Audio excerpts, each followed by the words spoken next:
محترمہ رضی اللہ تعالی عنہا اس دلغاوہ فی احوال صحابہ میں لکھا ہوا ہے کہ وہ ایسی پاک باز خاتون تھی کہ اللہ کے محبوب دعا فرماتے تھے کہ یا اللہ زید کی امی کو جنت میں میرا پڑوسی بنا دے. کتنا نصیب تھا اس خاتون کا کہ جس کے لیے اللہ کے محبوب فرمائے کہ خدا بندہ اسے میرا جنت میں پڑوسی بنا دے. وہ زید جب مسلمہ جب اسود عنسی بدبخت نے دعویٰ نبوت کیا اللہ کے محبوب نے اس کو زید کو فرمایا کہ جاؤ اسے جا کر سمجھاؤ کہ میرے محبوب اللہ کے آخری نبی ہیں, تمہیں اس اپنے دعویٰ نبوت سے ہٹنا پڑے گا. حضرت زید بن حبیب رضی اللہ تعالیٰ عنہ اس کے پاس گئے, اسے کہا کہ میرے محبوب اللہ کے آخری نبی ہیں. اس نے کہا تو اپنے نبی کے ختم نبوت کا مجھے پیغام دینے آیا ہے؟ اس نے کہا ہاں میں اپنے آقا کی ختم نبوت کا تجھے پیغام دینے آیا ہوں. میرے بھائی اس نے کہا کہ تو کیا سمجھتا ہے کہ میں تجھے واپس جانے دوں گا؟ اس نے کہا او بے وقوف تجھے کیا پتا, میں تو آیا ہی اس لیے ہوں کہ میں اپنے آقا کریم صلی اللہ علیہ وآلہ وسلم کے ختم نبوت کے تحفظ پہ شہید ہو جاؤں. تجھے کس نے کہا ہے کہ مسلمان زندگی سے محبت کرتا ہے؟ او بے وقوف زندگی سے تم محبت کرتے ہو, ہم موت سے محبت کرتے ہیں کیونکہ ہمیں پتا ہے کہ دنیا کی زندگی سے اخروی زندگی زیادہ نعمتوں والی ہے, زیادہ مہربانیوں والی ہے, زیادہ رحمتوں والی ہے. حضرت زید بن حبیب رضی اللہ تعالیٰ عنہ وہ گئے اس منحوس ختم نبوت کے منکر کے پاس جس نے دعویٰ نبوت کیا تھا. اس نے اس کو کہا کہ میں مرنے کے لیے آیا ہوں, واپس جانے کے لیے نہیں. کیوں کہ جس دھج سے کوئی مقتل میں گیا, جسے دھج سے کوئی مقتل میں گیا وہ شان سلامت رہتی ہے. یہ جان تو آنی جانی ہے, اس جان کی کوئی بات نہیں. جان دے دی ہوئی اس کی تھی, حق تو یہ ہے کہ حق ادا نہ ہو. ہم نے کیا دیا؟ یہ جان تو اسی رب نے دی ہے. اگر اسی کے محبوب کے راستے میں, اگر اسی رب کے راستے میں چلی جائے تو اس سے بڑی ہمارے لیے اور کیا خوش نصیبی ہو سکتی ہے. میرے بھائی, میرے دوستوں, میرے مسلمان سنی بھائیوں اور سنی بالخصوص سنی, یہ سن لو, میں ہر گلی کوچے میں یہ بات کہتا ہوں کہ پاسبان ختم نبوت اور پاسبان ناموس رسالت اگر اس روئے زمین پر کوئی ہے تو یا رسول اللہ کے لیے. آپ جن لوگوں نے گستاخان رسول کو جہنم میں پہنچایا, جن لوگوں نے گستاخان رسول کو قتل کیا, حضرت وحشی سے لے کر ممتاز تک آپ پوری تاریخ پڑھیں. میں اللہ کے گھر میں کھڑے ہو کر دعویٰ سے کہتا ہوں کہ ان میں نہ کوئی شیعہ ملے گا نہ کوئی وہابی ملے گا. یہ سارے یا رسول اللہ کہنے والے ہیں. کیوں کہ حقیقی ناموس رسالت کے پاسبان بھی یہی ہیں جو خود گستاخان رسول ہیں. وہ کیا گستاخوں کو قتل کریں گے؟ وہ تو سیاست کریں گے, وہ تو نعرے لگوائیں گے, اپنے نام ختم نبوت کا ہوگا, نام پاسبان رسالت کا ہوگا اور کام کوئی اور ہوگا. مگر سنی وہ ہے جو کہتا ہے کہ نہیں, میں سیاست کروں گا, میں کھلی کروں گا, ختم نبوت کا کام کروں گا بھی کھلا. نعرے تکبیر, نعرے رسالت, نعرے تحقیق, نعرے حیدری.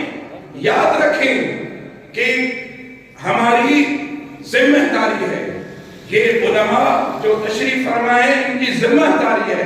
حضرت مولانا رشید بخش صاحب دامت برکاتہ العالیہ نے جو مجھے اور آپ کو بلایا ہے, مجھے فرما رہے تھے کہ آپ وہ بات کہیں کہ ہماری ذمہ داریاں کیا ہیں, علماء کی ذمہ داریاں کیا ہیں, عوامی اہل سنت کی ذمہ داریاں کیا ہیں.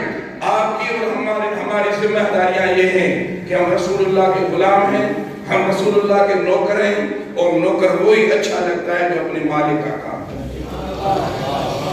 صحیح ہے یا نہیں بھائی؟ ایک آدمی کسی دکان پہ ملازم ہو, تنخواہ ایک دکان سے لے، کام دوسرے دکاندار کا کرے، تو جس کا ملازم ہے وہ اس کو پیسے دے گا؟ وہ کہے گا بھائی تو نام کا تو میرا نوکر ہے مگر کام تو کسی اور کا کرتا ہے، جب میرا کام کرے گا تو میں تجھے تنخواہ دوں گا۔ میرے بھائی ہم نوکر ہیں رسول اللہ کے صلی اللہ علیہ وآلہ وسلم، ہمیں کام بھی اسی آقا کریم صلی اللہ علیہ وسلم کا کرنا ہے۔ یہ مسجدیں، یہ مدرسے، یہ رسول اللہ، مسجد اللہ کا گھر ہے اور مدرسہ رسول اللہ کا گھر ہے۔ مدرسہ کس کا گھر ہے؟ رسول اللہ کا گھر ہے۔ جس طرح مسجد آباد کرنا ہماری ذمہ داری ہے، اس طرح مدارس آباد کرنا بھی ہماری ذمہ داری ہے، کیونکہ اصل لشکر تو وہاں سے نکلے گا نا۔ اگر فیکٹری نہیں ہوگی تو مال کہاں سے ملے گا؟ اگر مدرسہ نہیں ہوگا تو آپ کو علماء کہاں سے ملیں گے؟ حفاظ کہاں سے ملیں گے؟ مفتی کہاں سے ملیں گے؟ خطیب کہاں سے ملیں گے؟